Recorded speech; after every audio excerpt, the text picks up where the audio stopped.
Continue बोलिए।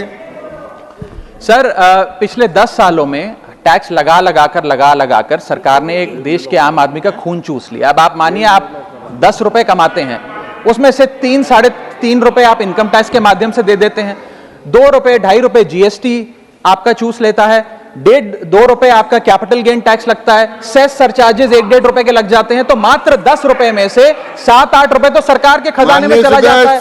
तो आम इंसान को मिलता क्या है, आम आदमी को मिलता क्या है? और सरकार जो हमसे इतना टैक्स लेती है, उसके बदले में सरकार हमें देती क्या है? कौन सी ऐसी अंतर्राष्ट्रीय सेवाएं, world class health care, education, transport सुविधाएं सरकार बदले में देशवासियों को देती है? मैं ये भी पूछना चाहता हूं। इसीलिए आज मुझे ये कहने में बिल्कुल भी गुरेज नहीं है that sir we in India today pay taxes like England to get services like Somalia. Sir मैं अपने इस भाषण को सर 2 भाग में बांटूंगा। पहले भाग में मैं सर सरकार की इतनी दुर्दशा 2024 के चुनावों में क्यों हुई और आज की आर्थिक स्थिति क्या है उस पर बात करूंगा, और दूसरे भाग में कुछ सुझाव भी सरकार को दूंगा। सर, पहले 2019 में भारतीय जनता पार्टी की 303 सीटें थी।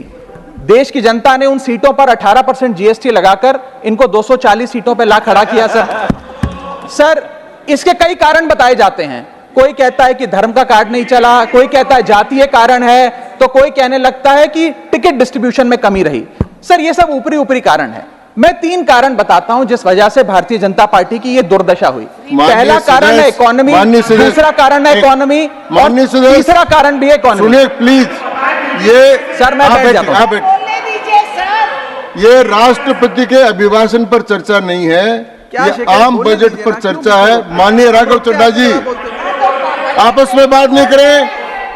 माननीय राघव चड्ढा जी, ये राष्ट्रपति के अभिभाषण पर चर्चा नहीं है, ये आम बजट पर चर्चा। बोलिए सर, बजट पे आप बोलो। आप बजट पर बोलिए, आम बजट। सर अगर आपने मेरी पूरी बात सुनी होती तो शायद इतनी आपत्ति इन लोगों को ना होती। सर मैं यही कहना चाह रहा हूं कि कई कारण बताए जाते हैं चुनावी हार के, लेकिन मेरे मुताबिक 3 महत्वपूर्ण कारण है। पहला कारण इकोनॉमी, दूसरा कारण इकोनॉमी, और तीसरा कारण भी इकोनॉमी। मैं इकोनॉमी की बात कर रहा हूं, चुनावों की बात नहीं कर रहा। सर पहला कारण, सर मैं बैठ जाता हूं सर, इनको चिल्लाने दीजिए, मैं बैठ जाता हूं सर। माननीय सदस्य बैठिए। जब आपका समय आए तो आप बता देना दिल्ली में कैसे आ रहे, अभी उनको बोलने दीजिए। बोलिए बंद। अभी उन्होंने बना दिया है। बोलिए। सर पहला कारण हार का है rural income and inflation. Sir Bharat की 60% से ज्यादा आबादी सर गांव में बसती है, लेकिन आज सर सर ये ठीक नहीं है सर। इनकी तबीयत खराब है, इनके पेट में क्यों दर्द हो रहा है? इनकी तबीयत खराब है, क्या दिक्कत है? इनके पेट में दर्द हो रहा है, इनकी तबीयत खराब है क्या सर? आज आप बैठिए, बैठ जाए माननीय सदस्य, कृपया बैठ जाए मन, कृपया बैठिए।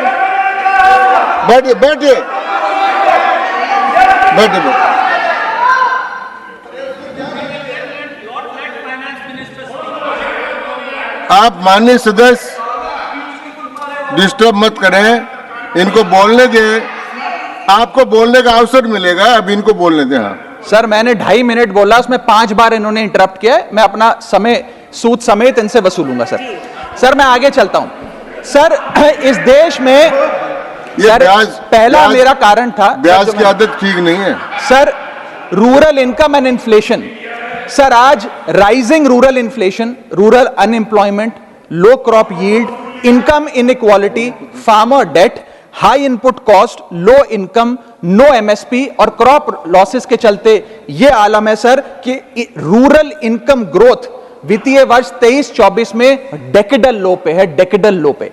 और सर इसी के साथ साथ किसानों की आय दुगना करने का वादा था, स्वामीनाथन कमीशन के अनुसार एमएसपी देने का वादा था। वो वादे जब पूरे नहीं हुए तो आलम यह है सर कि पिछले 25 महीने लगातार रियल रूरल वेजेस डिक्लाइन पर हैं लगातार। और इसके साथ साथ यूपीए के दौरान, कांग्रेस पार्टी की सरकार के दौरान फार्म वेजेस में 8.5% का इजाफा देखा गया था, एनडीए 1 के दौरान 3% और एनडीए 2 के दौरान -0.6% का इजाफा देखा गया, यानी कि रूरल वेजेस गिरती जा रही हैं। सर मैं ऐसे साधारण भाषा में समझाता हूं सर 2014 में एक दिहाड़ी मजदूर एक दिन की अपनी दिहाड़ी से 3 केजी अरहर की दाल खरीद सकता था सर आज वही दिहाड़ी मजदूर वर्ष 2024 में एक दिन की दिहाड़ी से 1.5 केजी अरहर दाल खरीद पा रहा है, यानी कि महंगाई भी बढ़ रही है और उसकी आमदनी भी घट रही है। इसका नतीजा क्या हुआ सर? इसका नतीजा यह हुआ कि इनका वोट शेयर घटा, रूरल एरियाज में 5% भाजपा का वोट शेयर घटा, इनके खुद के यूनियन एग्रीकल्चरल मिनिस्टर चुनाव हार गए और 398 रूरल सीट्स में से 2019 में इनको 236 मिली थी, आज 398 सीट्स में से इस बार मात्र 165 सीटें मिली हैं, यानी कि रूरल इंडिया में इनको नकार दिया गया है सर दूसरा मेरा जो आज देश में आर्थिक स्थिति है जिसके कारण इनकी भी ये चुनावों में दशा हुई, उसका है फूड इन्फ्लेशन। सर थाली का बजट बिगड़ गया सर, आटा हो, दूध हो, चावल हो, दही हो, हर वस्तु पे महंगाई का आलम है, जीएसटी का आलम है और लगातार इस देश में फूड इन्फ्लेशन बढ़ता जा रहा है। 9 से 9.5% के लगभग आसपास फूड इन्फ्लेशन मंडरा रही है सर इस देश में। और मैं पूछना चाहता हूं सरकार से कि वो कमोडिटीज जिसमें हम सेल्फ सफिशिएंट थे, वो कमोडिटीज जिसमें हम एक्सपोर्ट किया करते थे, उसमें कैसे महंगाई घुस गई? और अगर वो कमोडिटीज भी महंगी हो गई हैं तो उसका फायदा किसान को क्यों नहीं मिलता? वो सारा पैसा जा कहां रहा है? ये एक बड़ा महत्वपूर्ण सवाल है सर। आटा 2014 में 21 रुपए प्रति केजी बिका करता था, आज 42 रुपए प्रति केजी हो गया है। दूध 30 रुपए प्रति लीटर के आसपास बिका करता था वर्ष 2014 में, आज 2024 में 70 रुपए प्रति लीटर बिकता है सर। देसी घी 2014 में 300 रुपए प्रति केजी पे बिका करता था, आज 2024 में 675 रुपए प्रति केजी बिकता है। अरहर की दाल 80 रुपए प्रति केजी बिका करती थी 2014 में, आज 230 रुपए प्रति केजी बिक रही है और न जाने कितनी वस्तुओं के दाम आसमान छू रहे हैं सर। और अगर यही रफ्तार रही महंगाई की तो जितनी रफ्तार से 303 से 240 पर आए हैं उससे तेज रफ्तार से 240 से 120 पर आएंगे सर ये लोग। Sir third reason is unemployment, यानी कि बेरोजगारी।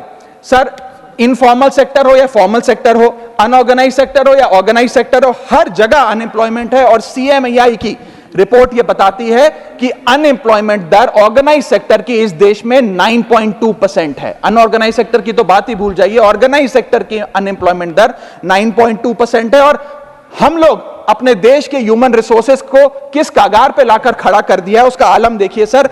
उत्तर प्रदेश सरकार के सचिवालय में पीएन की पोस्ट के लिए 368 नौकरियां निकली, 23 लाख लोगों ने उसके लिए आवेदन पत्र दिए।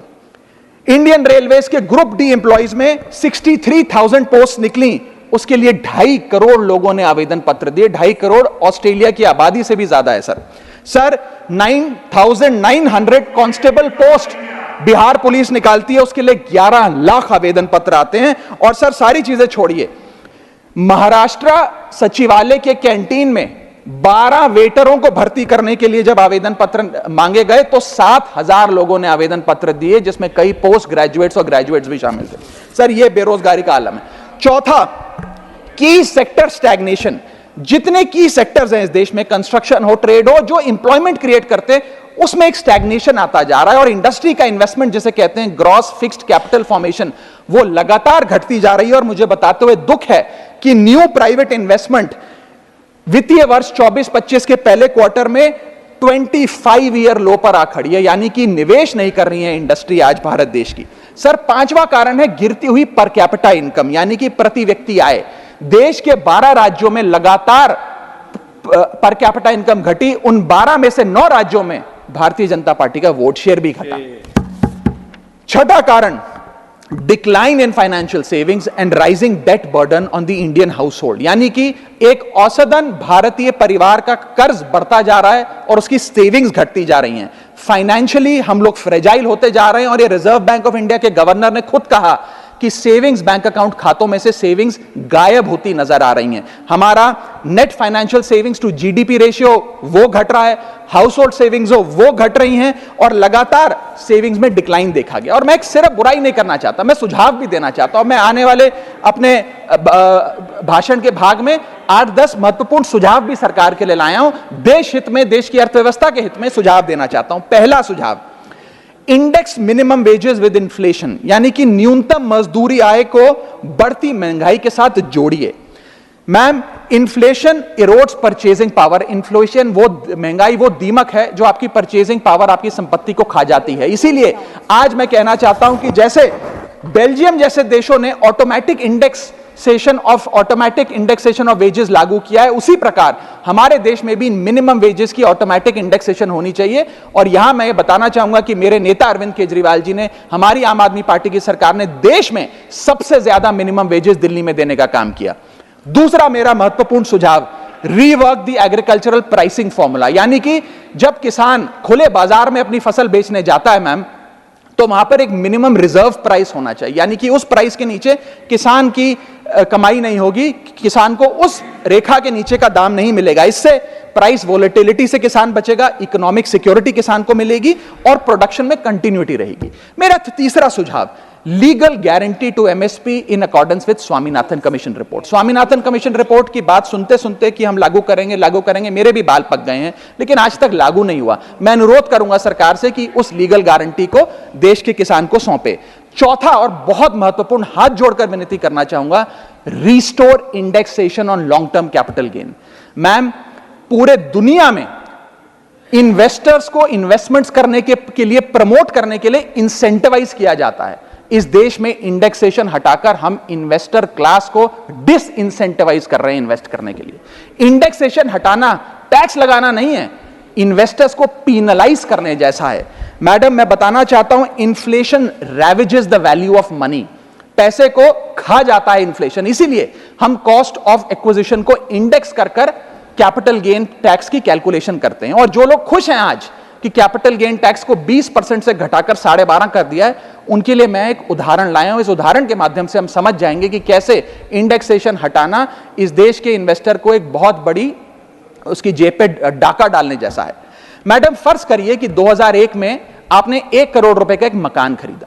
वो मकान की दर 6% के हिसाब से बढ़ती गई उसकी वैल्यू, और आज वो मकान जो 1 करोड़ का आपने 2001 में खरीदा था, वो आज 4 करोड़ 17 लाख रुपए का हो गया। अब 2 सिनेरियो हैं, एक इंडेक्सेशन का सिनेरियो जिसमें आप बेचें उस पर टैक्स लगे, और एक नया सिनेरियो जिसमें आप उसे बेचेंगे तो नई रेट के अकॉर्डिंग उस पर टैक्स लगेगा। मैं पहले पुराने सिस्टम के हिसाब से, इंडेक्सेशन वाले सिस्टम के हिसाब से उस पर कितना टैक्स लगेगा वो आपको बताना चाहता हूं। आज वो मकान जो आपने वर्ष 2001 में 1 करोड़ का खरीदा था, वो आप 4 करोड़ 17 लाख रुपए का बेचती हैं, तो आपकी सेल प्राइस 4 करोड़ 17 लाख, लेकिन आपकी purchase price, inflation adjusted indexed purchase price 1 crore नहीं, लगभग 3 करोड़ 60 लाख के आसपास आती है। यानी कि आपका sale price minus purchase price, जो प्रॉफिट ऑन सेल है, वो 54 लाख रुपए होता है। उस 54 लाख रुपए पर 20% के अकॉर्डिंग आप पे टैक्स लगता है। यानी कि इंडेक्सेशन वाले फॉर्मूले से आपको कुल टैक्स 10,80,000 रुपए देना पड़ता है। मैं राउंड ऑफ करके 11 लाख रुपए कहता हूं।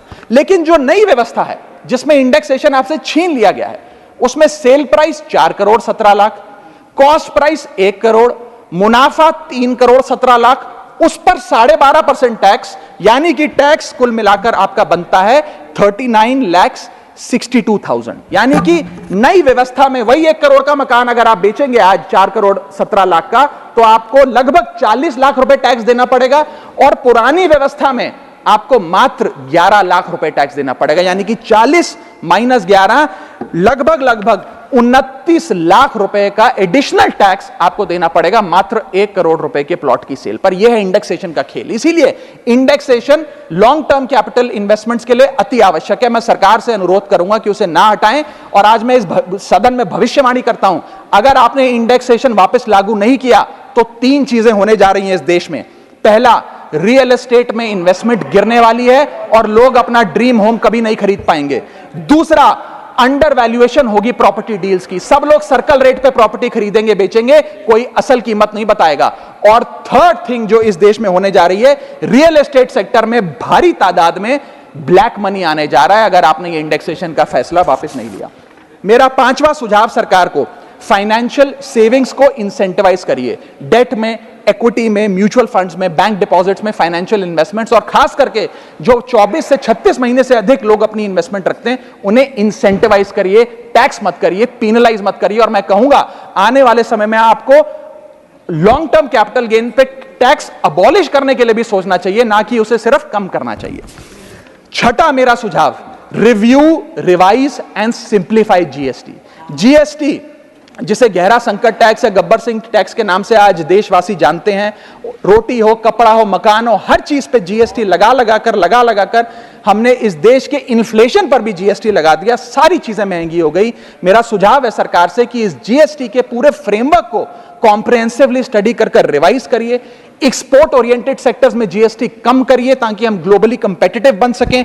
एसएमई सेक्टर जो नौकरियां देता है, छोटे उद्योग हैं, उसमें जीएसटी कम करिए, और एसेंशियल कमोडिटीज दूध, दही, चावल, रोटी, चावल, आटा, उस पर कम से कम जीएसटी विड्रॉ करिए। मेरा सातवां मेरा सुझाव, give more to states. India is a union of states. States की जेब में थोड़ा पैसा डालिए। कोलिशन पॉलिटिक्स के कंपल्शन हम समझते हैं कि आपको बिहार को, आंध्र प्रदेश को ज्यादा पैसा देना था, लेकिन उन राज्यों ने जिन्होंने आपको भरपूर वोट दिया, गुजरात ने, दिल्ली ने, मध्य प्रदेश ने, उड़ीसा ने, झारखंड ने, छत्तीसगढ़ ने, जिन लोगों ने अपने राज्यों की लगभग सारी सीटें आपकी झोली में डाल दी, उनसे क्या गलती हुई? उन राज्यों को आपने दिया एक एक झुंझुना और बाकी 2 राज्यों को पे सब कुछ लौटा दिया। तो ये डिस्क्रिमिनेटरी फेडरलिज्म नहीं होना चाहिए, कोऑपरेटिव फेडरलिज्म होना चाहिए। ये गुहार में लगाना चाहूंगा। और इस सरकार को एक बुरी आदत है सेस और सरचार्ज लगाकर पैसा वसूलने की। सेस और सरचार्ज वो टैक्स है सरकार का जिसे उन्हें राज्यों के साथ बांटना नहीं पड़ता, वो डिविजिबल पूल में नहीं जाता। इसीलिए सरकार सेस और सरचार्ज लगा लगाकर आम आदमी से पैसा वसूलती है। मैडम, अगर केंद्र सरकार 100 रुपए कमाती है तो उसमें से 18 रुपए सेस और सरचार्ज के जरिए कमाती है, यानी कि मात्र 82 रुपए, 100 में से 18 हटा दीजिए, 82 रुपए डिविजिबल पूल में जाता है जो राज्यों में बांटा जाता है। 18 रुपए सीधा सरकार की जेब में जाता है। मैं अनुरोध करूंगा कि सेस और सरचार्ज की या तो इस प्रथा को बंद करें या वो भी डिविजिबल पूल में डालकर स्टेट्स के साथ बांटे। मेरा 8वां सुझाव, जीएसटी कॉम्पनसेशन जो राज्यों के लिए बंद कर दिया गया है उसे कम से कम 5 साल और दीजिए। कई ऐसे राज्य हैं, तमिलनाडु है, महाराष्ट्र है, पंजाब है, गुजरात है, जिनकी अर्थव्यवस्था आज जीएसटी कॉम्पनसेशन के पैरों पे खड़ी हुई है, जो आज हमारे बजट का 10 से 15% हिस्सा इनकम का जीएसटी कॉम्पनसेशन से आता है। मैं अनुरोध करना चाहूंगा सरकार से कि कम से कम 5 साल और जीएसटी कॉम्पनसेशन देकर इन राज्य सरकारों की मदद की जाए।